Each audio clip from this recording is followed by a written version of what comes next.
오늘 본문 첫 절인 13절에 누구든지 주의 이름을 부르는 자는 구원을 받으리라, 이 말씀이 나옵니다. 이 말씀처럼 우리는 주의 이름을 부르며 주는 그리스도시요 살아계신 하나님의 아들입니다, 이렇게 고백하기만 하면 구원을 받습니다. 그런데 예수님께서는 우리들의 고개를 갸우뚱하게 하는 말씀도 하셨어요. 마태복음 7장 21절을 보니까 나더러 주여 주여 하는 자마다 다 천국에 들어갈 것이 아니다, 이런 말씀을 하셨네요. 아니, 주의 이름만 불러도 구원받는다 해놓고서는 이번에는 주여 주여 한다고 다 천국에 들어가는 것이 아니라니, 이 웬 말씀입니까? 문제는 주의 이름을 부르는 자세에 있다고 생각합니다. 오늘 본문 바로 앞인 10절에서는 마음으로 믿어 의에 이르고 입으로 시인해야 구원에 이른다고 했습니다. 마음은 믿음이 뿌리 내리게 되는 우리 인격의 중심지이지요. 마음은 곧 우리가 지정의의 활동을 하는 장소이기에 그렇습니다. 그러기에 마음으로 믿는다는 것은 주께서 십자가에서 돌아가시고 부활하셨다는 그 사실이 바로 나를 위해서 돌아가시고 또 나를 위해서 부활하셨다는 그 사실로 받아들이는 것을 말합니다. 2000년 전에 예수님께서 십자가에 돌아가시고 부활하셨던 객관적이고도 그 역사적인 사실이 내가 믿는 순간에 이제는 나의 역사가 되는 것입니다. 이게 마음으로 믿는 일입니다. 그런가 하면 공중 앞에서 내가 예수 그리스도를 나의 구세주로 믿습니다, 이렇게 입으로 시인하는 것도 마음으로 믿는 믿음이 없이는 불가능하죠. 그래서 마음으로 믿어 의에 이르는 것과 이제 입으로 시인해서 구원에 이르는 것은 동전의 양면과도 같습니다. 이처럼 마음으로 믿고 입으로 시인하는 자세로 주의 이름을 부를 때 우리는 천국에 들어갈 수 있습니다. 그런데 건성으로 주님의 이름을 부를 때가 있지요. 요즘 한국에서 유행하던 표현이 있더라고요. 유체 이탈 화법. 여러분도 이게 이제 익숙하신가요? 아무 감흥이 없이 기계적으로 대답한다던가 혹은 속마음과는 전혀 다른 말을 천연덕스럽게 이야기할 때 그런 표현을 쓰는 모양입니다. 그러니까 유체이탈 화법으로 주여 주여를 암만 외쳐봐야 소용이 없습니다. 예수를 나의 구주로 부르려면은 먼저 내가 가지고 있는 우상들을 버려야 합니다. 뭘 보고 우상이라고 합니까? 하나님보다 먼저 생각하는 모든 것이 우상입니다. 지난 주일 본문 기억나시는 분이 계시는지 모르겠네요. 너희가 기뻐하던 상수리 나무로 말미암아 너희가 부끄러움을 당할 것이요 너희가 택한 동산으로 말미암아 수치를 당할 것이며, 이런 말씀이 있었죠. 우리가 하나님보다 먼저 기뻐하는 상수리 나무, 우리가 하나님보다 먼저 택한 동산, 이런 것들이 다 우상입니다. 그러기에 우리는 부귀영화를 꿈꾸고 자기의 자랑을 내세우던 그 모든 것을 포기해야 합니다. 이제까지 하나님을 섬기는 것보다 더 우선적으로 실천해왔던 그 나의 모든 인생 목표들, 이것을 아낌없이 묻어버리는 자세가 되어야 한다는 말씀이에요. 나의 자아는 더 이상 내 생활에서 왕의 자리를 차지하지 않고 이제는 예수 그리스도께서 그 자리를 차지하게 하는 자세가 되어야 합니다. 이러한 자세가 곧 우상을 버리는 자세지요. 예수를 나의 구주로 부르려면은 나는 없어져야 합니다. 자기를 부인해야 합니다. 나의 아집과 편견과 독선과 사리사욕과 시기 질투 분노 증오 허영심, 이 모든 그 지저분한 것들이 청소되어야 합니다. 내 속의 것을 비울 때 비로소 겸손한 자가 될 수 있습니다. 겸손한 자가 될 때 비로소 나는 예수님 앞에 무릎을 꿇을 수 있습니다. 예수를 나의 구주로 부르려면 뭐니 해도 믿음이 있어야 합니다. 그런데 이 믿음이라는 것이 내가 갖겠다고 해서 얻어지는 것이 아니라는 데 문제가 있죠. 믿음은 하나님께서 주시는 선물입니다.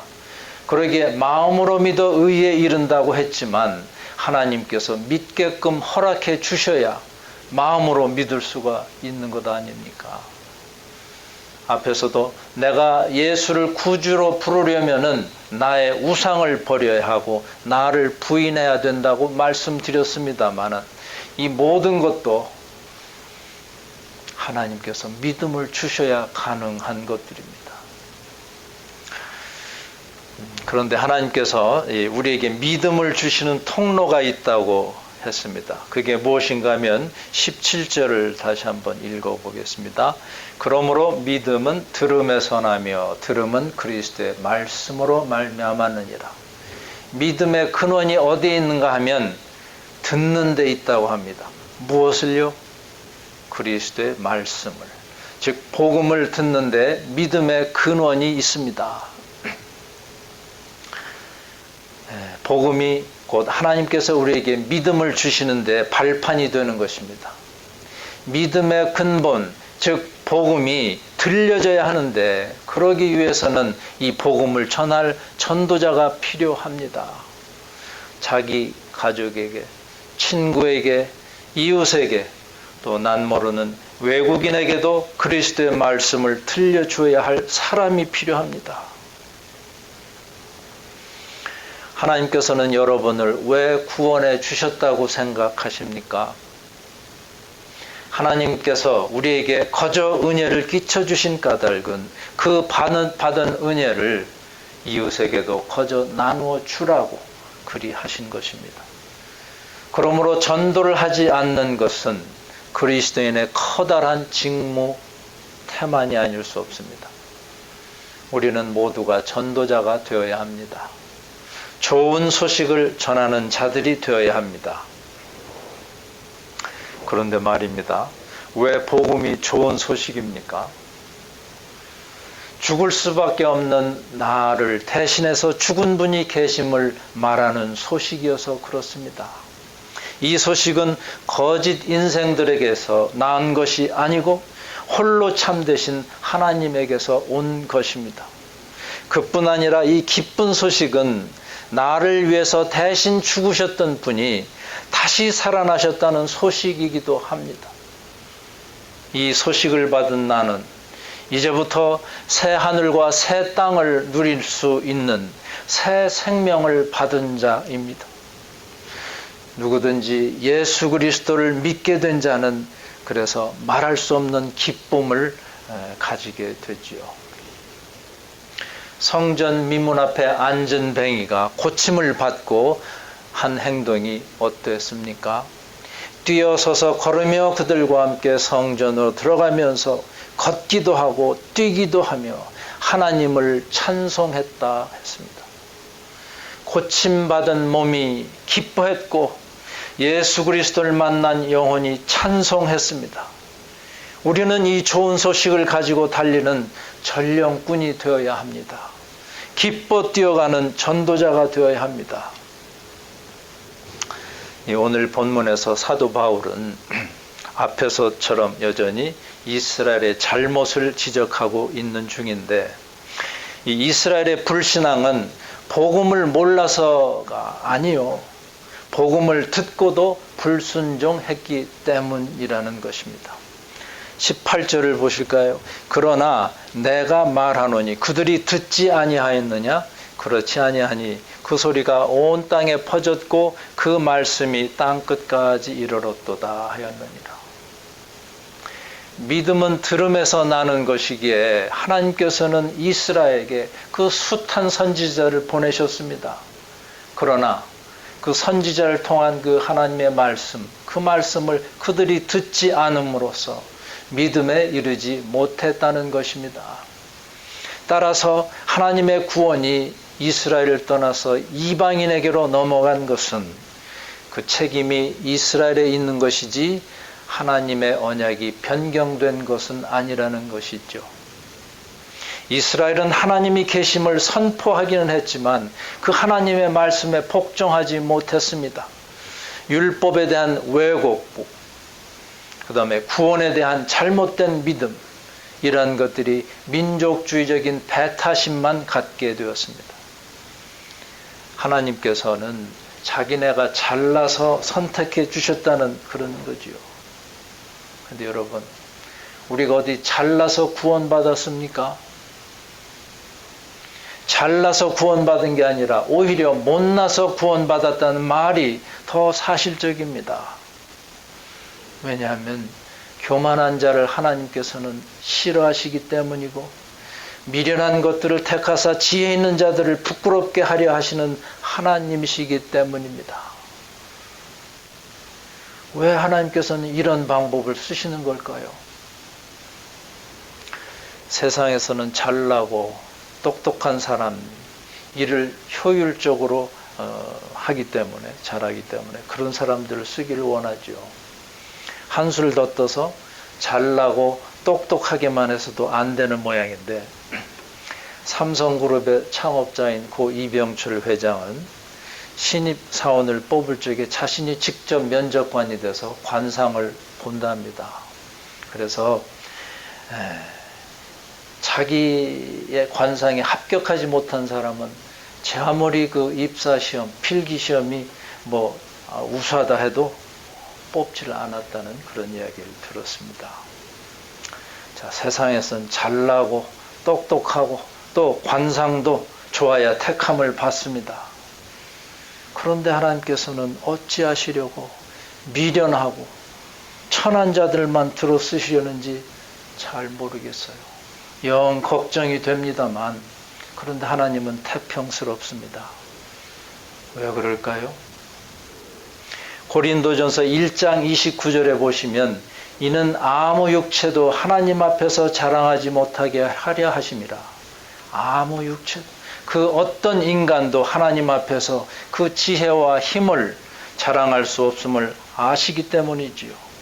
하나님 앞에서는 우리 모두가 난형난제요, 도토리 키재기라는 뜻입니다. 그만한 처지에 무슨 차이가 나겠습니까?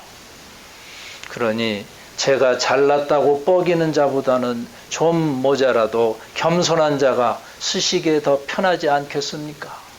이게 하나님의 보관인 것 같아요. 여러분, 하나님께서는 어느 누구도 하나님 앞에서 자랑하지 못하게 하시는데 왜 우리는 서로 잘났다고 해야 직성이 풀리는 것입니까? 왜 우리는 이스라엘 백성이 저질렀던 잘못을 그대로 답습하려 하는 것입니까?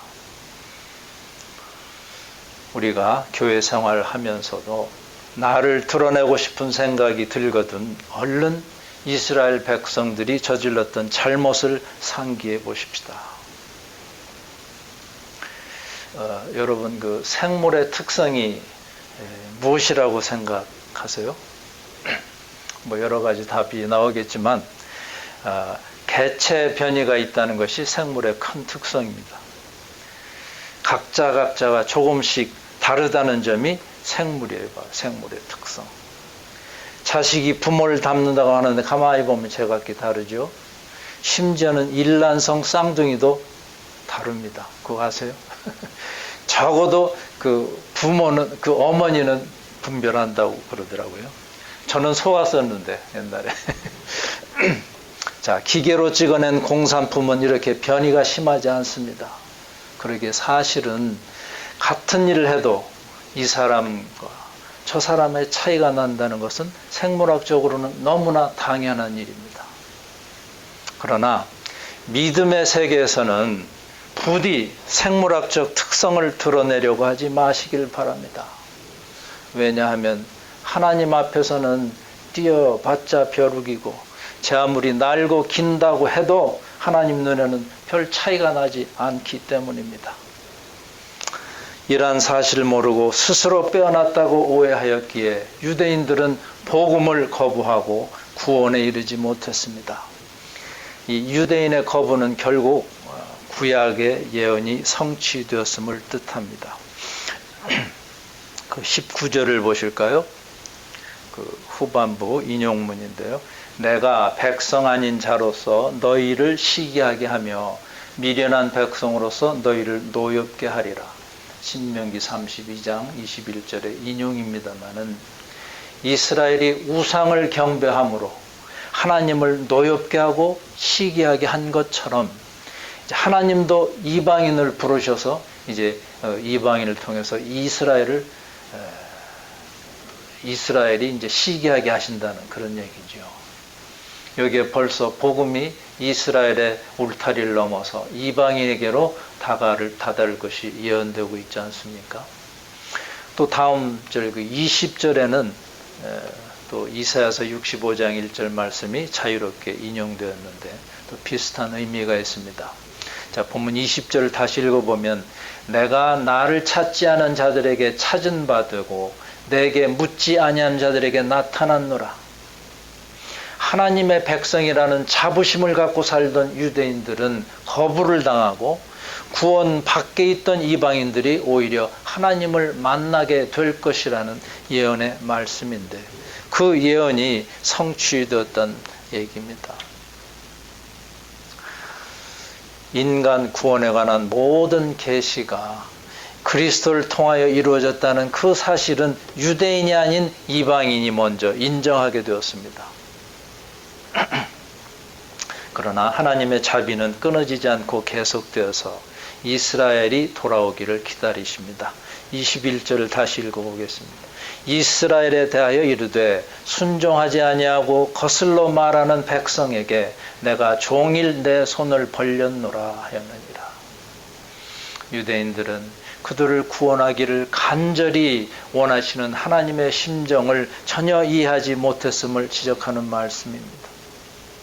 유대인들이 그리스도를 믿지 않은 것은 복음을 듣지 못했음도 아니고 하나님께서 그들을 구원하고자 하지 않으셨음도 아니고 오직 그들이 완악했기 때문이었습니다. 그러나 내가 종일 내 손을 벌렸노라 하는 표현은 탕자의 돌아옴을 기다리는 아버지의 모습이 아닙니까? 이스라엘이 마침내 돌아와서 하나님의 품에 안기리라는 것이 사도 바울의 굳은 신념이고 또 소망입니다. 하나님께서는 유대인들을 위해서 그 구원의 손길을 오래도록 벌리고 계십니다. 이러한 하나님의 소망은 오늘날에도 그리스도를 거부하는 많은 사람에게 똑같이 적용됩니다. 하나님은 실로 한 심령이라도 빠짐없이 다 회개해서 구원을 얻도록 오래 참는 분이십니다. 그러기에 이미 믿는 자는 복음 전도의 사명에 박차를 가해야 할 것이고 아직 믿지 않는 자는 자신의 완악함을 버리고 하루빨리 주께로 돌아와야 합니다. 여러분, 믿음은 들음에서 납니다. 복음을 들어야 믿음이 생깁니다. 그러기에 우리는 열심히 그 말씀을 들어야 하고 들은 말씀을 애써 전파해야 합니다. 우리가 역사를 배우는 이유가 무엇인가 하면은 앞서 살아간 사람들의 발자취를 더듬어 보고 잘못을 되풀이하지 말자는 의미가 있지 않습니까? 남의 잘못된 전철을 밟지 않기 위해서 역사를 배운다는 이야기는 우리는 똑같은 잘못을 여전히 저지르는 존재라는 사실을 인정하는 셈입니다. 믿음에 있어서도 예외가 아닙니다. 오늘 본문에서 이스라엘 백성이 말씀에 대해서 오해하고 불순종하는 것을 지적하고 있습니다마는 이러한 잘못은 곧 우리에게서도 볼 수 있는 것들입니다. 하나님께서 종일 내 손을 벌렸노라 하신 말씀이 공연한 말씀이 아닙니다. 인내하시는 하나님, 오래 참으시는 하나님, 그 하나님께서 구원의 손길을 지금도 벌리고 계십니다. 자비를 잃지 않으시고 이스라엘 백성이 돌아오기를 기다리듯이 이방인들도 돌아오기를 원하십니다. 그리스도의 말씀을 들으셨습니까? 그러면 믿음의 선물을 받으시기 바랍니다. 믿음의 선물을 받으셨습니까? 그러면 이웃에게도 그 선물을 나누어 주십시오. 이 작은 타운에 얼마 되지 않은 한인들이 살고 있습니다마는 그들 모두에게 복음이 전해졌는지 저는 잘 모르겠습니다. 모든 사람에게 복음이 전해졌는데도 교회에 나오지 않는 사람이 있다면 그 사람이 당할 미래의 일은 그 사람의 책임입니다. 그러나 복음을 듣지 못했다는 사람이 하나라도 있다면 그것은 우리 교회의 책임입니다. 15절에 아름답도다 좋은 소식을 전하는 자들의 발이여, 이 말씀을 대할 때 저는 그리스 신화에 나오는 헐미스가 생각납니다. 한번 사진 볼 수 있어요?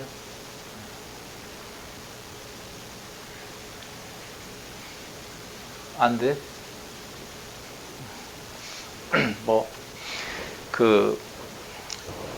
사도행전 14장에도 나오는 그리스 신화에 나오는 신이에요.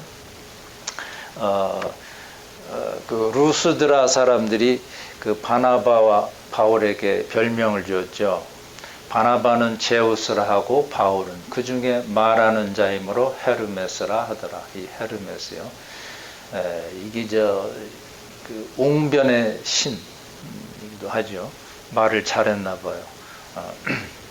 근데 또 어떤 사명이 있냐면은 이 허미스는 신들 세계의 뜻을 인간에게 전하는 전령 역할을 맡은 신입니다.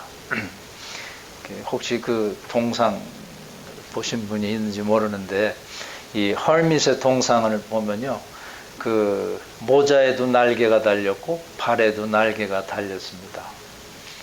신속하게 왔다 갔다 해야 하는 전령군답게 날개 달린 모자, 날개 달린 신발이 있습니다. 너무 고민하지 마세요. 됐어요. 자, 하나님께서는 우리들에게도 이 아름다운 전도자가 되라는 의미로 신발을 신겨 주셨습니다. 이 에베소서 6장에 보시면은 하나님께서는 우리들이 마귀의 간계를 능히 대적하라고 전신 갑주를 입혀 주셨는데 그 중에 하나가 신발입니다. 에베소서 6장 15절입니다. 평안의 복음이 준비한 것으로 신을 신고 그랬습니다. 우리들에게 복음의 신발을 신으라고 하십니다. 그러니 헐미스처럼 날개 달린 신발을 신고 싱싱 달리면서 복음을 전하는 전령꾼이 되어봅시다. 그래서 주님으로부터 아름답도다 좋은 소식을 전하는 자들의 발이여, 이런 칭찬을 들어봅시다. 아무쪼록 복음을 듣기는 들었으되 순종하지 아니한 유대인의 실수를 되풀이하지 마합시다. 나의 의를 드러내는 일이 없이 겸손하게 말씀만 전달하는 그릇이 돼서 이제 오래 참고 계시는 하나님께 한 심령이라도 더 인도하는 전도자가 다 될 수 있기를 간절히 기원합니다. 기도드리겠습니다. 하나님 아버지, 저희들에게 복음을 들려주시고 믿음은 들음에서 나며 들음은 그리스도의 말씀으로 말미암았음을 체험하게 하시니 감사합니다. 누구든지 주의 이름을 부르는 자는 구원을 받으리라고 외치며 좋은 소식을 전하는 자가 되기를 소원합니다. 이제 저희는 평안의 복음이 준비한 것으로 신을 신겠사오니 저희를 마음껏 사용하셔서 아름다운 전도자의 발이라 칭찬받게 하소서. 예수님의 이름으로 기도드립니다. 아멘.